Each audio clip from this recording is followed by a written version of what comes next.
ग्राम में इस बेजा मदाखलत के लिए जनाब सदर से भी और आप सबसे भी माफ़ी का खास्तगार हूँ।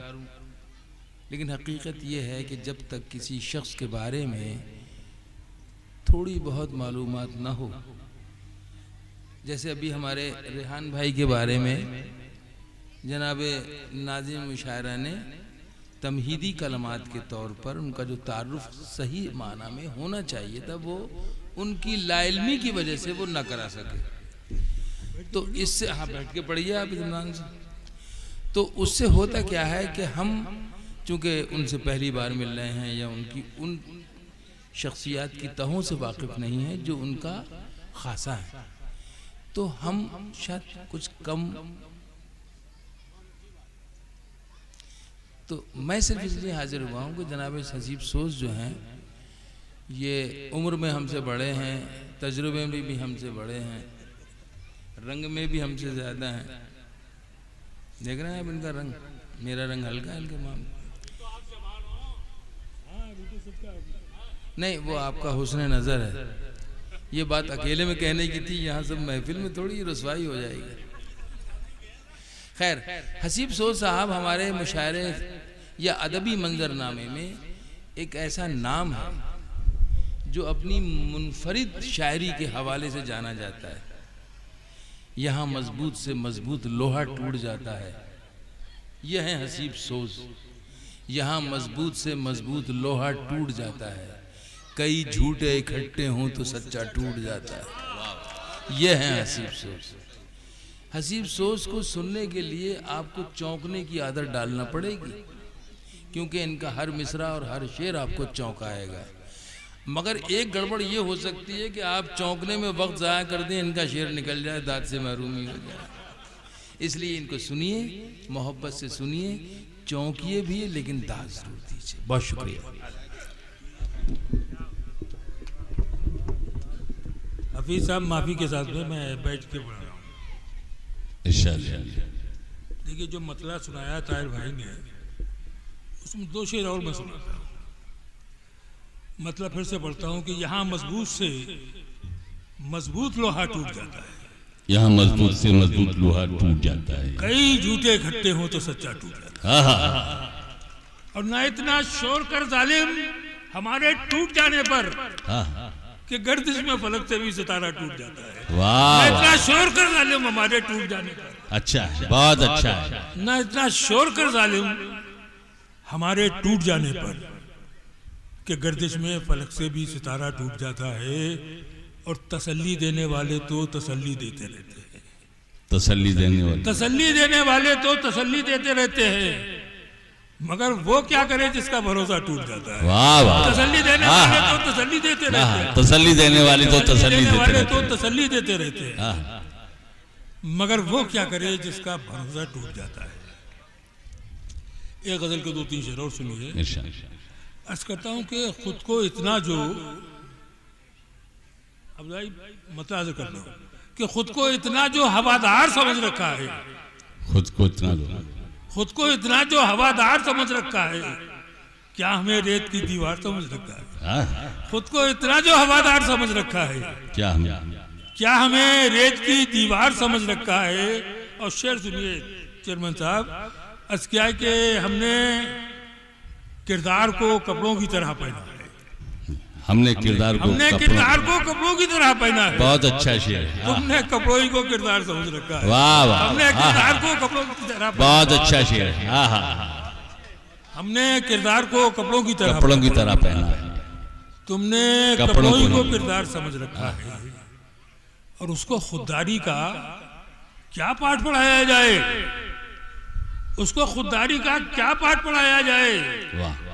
भीख को जिसने पुरस्कार समझ रखा है, उसको खुददारी का क्या पाठ पढ़ाया जाए। उसको खुददारी का क्या पाठ पढ़ाया जाए। भीख को जिसने पुरस्कार समझ रखा है। एक मतलब दो तीन और शेर सुने। जी मैं जी मतलब यह कि मैं तो गुबार था जो हवाओं में बट गया। मैं तो गुबार था जो हवाओं में बट गया। तू तो मगर पहाड़ था, तू कैसे हट गया। मैं तो गुबार था जो हवाओं में बट गया। तू तू तो मगर पहाड़ था, तू कैसे आया। और शेर सुनिए दोस्तों कि कब तक निभाती साथ किराए की शोहरतें, कब तक निभाती साथ किराए की शोहरतें। कागज का था लिबास इशारे से बढ़ गया। कब तक निभाती साथ किराए की शोहरतें। क्या बात है। कागज का था लिबास इशारे में फट गया। और शेर हाजिर करता हूँ, ये शेर सुनिए खास कि कागज का था लिबास इशारे से फट गया। देखिए सब यहाँ औलाद साहिब औलाद तशरीफ रखते हैं। शेर मेरा ये है कि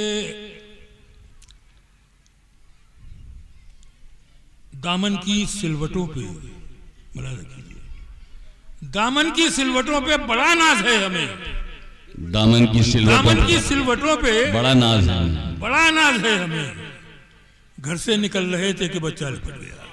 दामन की सिलवटों पे बड़ा नाज है हमें। घर से दामन की सिलवटों पे बड़ा नाज है हमें। घर से निकल रहे थे कि बच्चा लिपट गया। ये गजल के 2-3 शेर और हाजिर करता हूँ, मुलाहिजा कीजिए। अर्ज करता हूँ कि अमीर शाह से जिस दिल से यारी हो गई, सुनिए, अमीर शहर से जिस दिल से यारी हो गई है, कई बीमारियों की जानकारी हो गई है।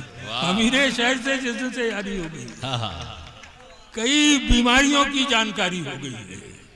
और वो दौलतमंद होकर और पागल हो गया है।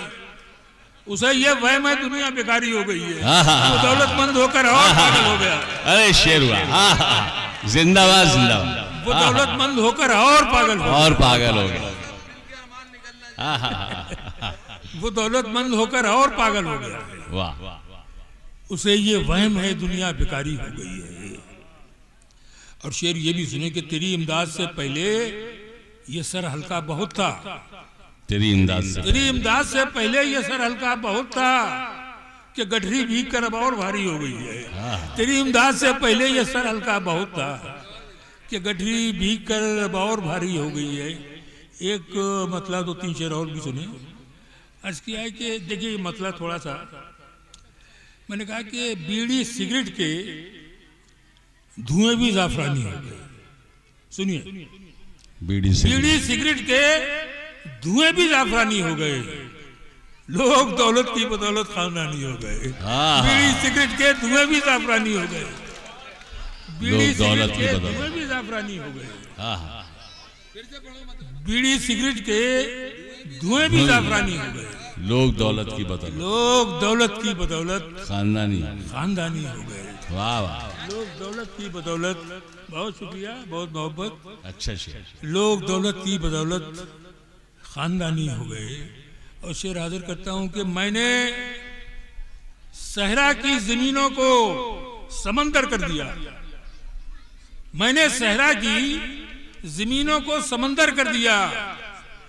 मुझसे मिलकर मेरे दुश्मन पानी पानी हो गए। मैंने सहरा की जमीनों को समंदर कर दिया। मुझसे मिलकर मेरे दुश्मन पानी पानी हो गए। एक गजल के और शेर याद आते हैं, वो भी सुनिए।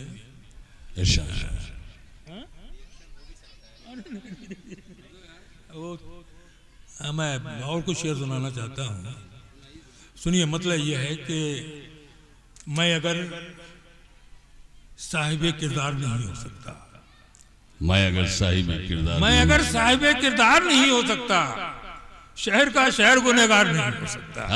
मैं अगर साहिब किरदार नहीं हो सकता, शहर का शहर गुनहगार नहीं हो सकता। और भीड़ को हाल सुनाने की हिमाकत न करो। भीड़ को हाल सुनाने की हिमाकत न करो। रेत का ढेर वफादार नहीं हो सकता। भीड़ को हाल सुनाने की हिमाकत न करो। रेत का ढेर वफादार नहीं हो सकता।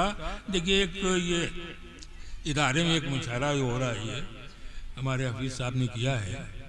एक शेर खास तौर से सुनाना चाहता हूँ। रेत का ढेर वफादार नहीं हो सकता। मैंने खूब बेच के बच्चों को किताबें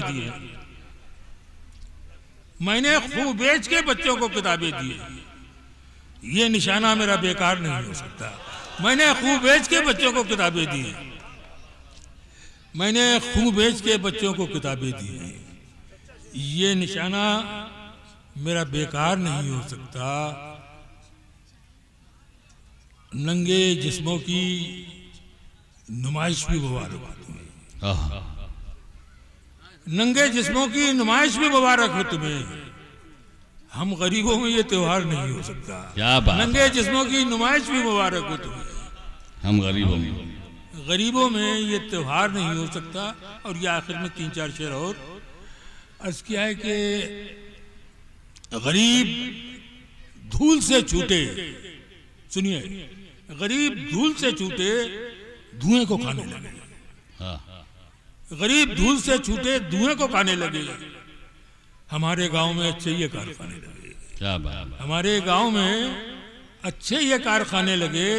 और शेर सुनिए कि दवा का काम किया एक जरा सी दौलत ने, दवा का काम किया, दवा का काम किया एक जरा सी दौलत ने। जो लोग उठ नहीं सकते थे सर उठाने लगे। दवा का काम किया एक जरा सी दौलत ने। भाई अच्छा है, दवा का काम किया एक जरा सी दौलत ने। दवा का काम किया जरा सी दौलत ने। जो लोग उठ नहीं सकते, जो लोग उठ नहीं सकते सर उठाने लगे, सर उठाने लगे। और ये शेर आखिरी कि तू इस फकीर को इतना नवाज दे मौला, तू इस फकीर को इतना नवाज दे मौला कि मेरा बच्चा मेरे सामने कमाने लगे। हाँ हाँ, क्या बात। और पढ़े हसी भाई, याद दिलाओ वजीम, याद दिलाओ यार। हाँ ठीक, हाँ एक नई गजल के शेर सुनाता हूँ। अर्ज किया है कि किसी अजीज के, अभी भाई शेर सुनिए, किसी अजीज के जब मशवरों पे चलता हूँ, किसी अजीज के जब मशवरों पे चलता हूँ, हमेशा ठोकरे खाता हूँ, हाथ मलता हूँ, हमेशा ठोकरे खाता हूँ। अच्छा है, किसी अजीज के जब मशवरों पे चलता हूँ, हमेशा ठोकरे खाता हूँ, हाथ मलता हूँ। और शेर सुनिए कि तेरे बिछड़ने की तकलीफ कम नहीं होती, तेरे बिछड़ने की तकलीफ कम नहीं होती। हर एक हफ्ते नया डॉक्टर बदलता हूँ, तेरे बिछड़ने की तकलीफ कम नहीं होती। अच्छा है, तेरे बिछड़ने की तकलीफ कम नहीं होती। हर एक हफ्ते नया डॉक्टर बदलता हूँ और उसे पसंद है गर्दन झुके झुकाए लोग, उसे पसंद है गर्दन झुके झुकाए लोग। मेरा कसूर कि मैं सर उठा के चलता हूँ। क्या बात, उसे पसंद है गर्दन झुके झुकाए लोग। मेरा कसूर कि मैं सर उठा के चलता हूँ। अब ये आखिरी शेर भी सुन ले कि तेरी मशीन में शायद कोई खराबी है, तेरी मशीन में शायद कोई खराबी है। हमेशा तोल में आधा ही क्यों निकलता हूँ। क्या बात है।